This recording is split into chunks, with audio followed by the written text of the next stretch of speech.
What is the difference between head voice and falsetto? We're going to clarify that today. Welcome to Singgeek.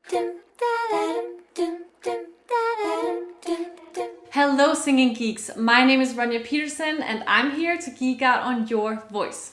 So several of you have now asked me to clarify the difference between head voice and falsetto, and so it is definitely time that we get into that, especially because I know that all these different terminologies for some of the same things, it can be quite confusing and also quite frustrating when you're working hard to learn on your own. So let's get into it. So as I just said, the terminology for some aspects of the voice, it can vary. And this is because there are different schools of singing and different sort of philosophies on how your voice works. And some of them conflict. But what's really most important is that you understand how your sound is created, what it sounds like, and how you can use this knowledge to get the sound that you want. From a sort of scientific viewpoint, your voice is divided into 4 vibratory mechanisms or registers, which denotes the way that they vibrate your vocal folds and the sound quality that they produce. So we have the M0, which is the vocal fry, it's where your lowest notes are. So maybe sometimes you try to go low, and when you get to your lowest note, your voice sort of starts having this airy sort of you get that bubble sound that bubbles out of your vocal folds. That's the M0. Then there's the M1, which is also your chest voice, where you speak and sing some of your more fuller notes. Then there's the M2, which is the head voice and also the falsetto.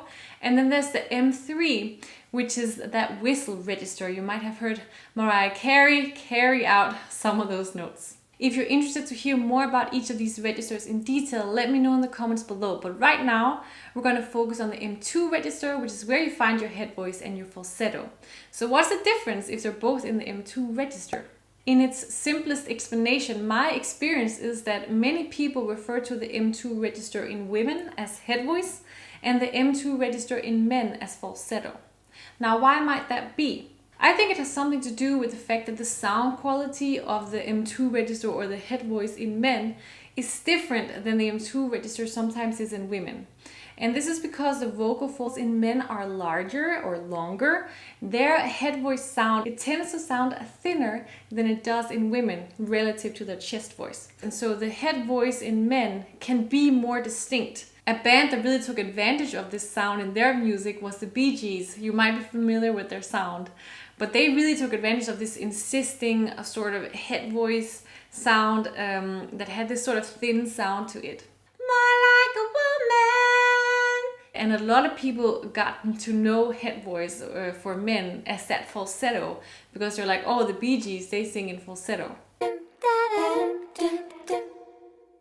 And this is also where the conversation gets interesting, because now we have moved from talking about the anatomical part of a register, of how the vocal folds vibrate, and we're actually just talking about the sound.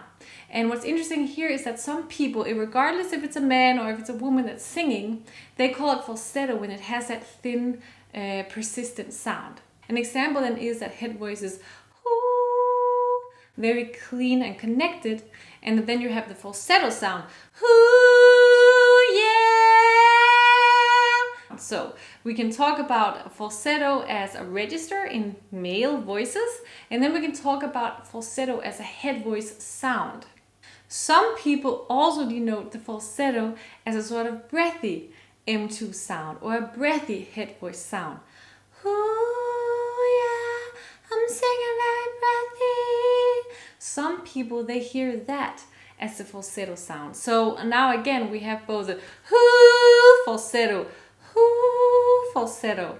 But what's interesting here is that I think we can all agree on that there is the M2 register and that there is the head voice, and then there's different sort of effects that you can add to it. And some people call those different effects the breathy or that sort of insisting sound. They call that falsetto. So let's round up this discussion about falsetto. Some people use the term falsetto to denote the male head voice or the male M2 register. Some people use the term falsetto to talk about this sort of insisting sound that you might have heard from the Bee Gees. And some people use the term falsetto to refer to this breathy head voice sound. Ooh, yeah, breathy. right? So what's really important here is that next time someone maybe asks you to sing something in falsetto, you just ask them if they could please clarify if it's one of these three.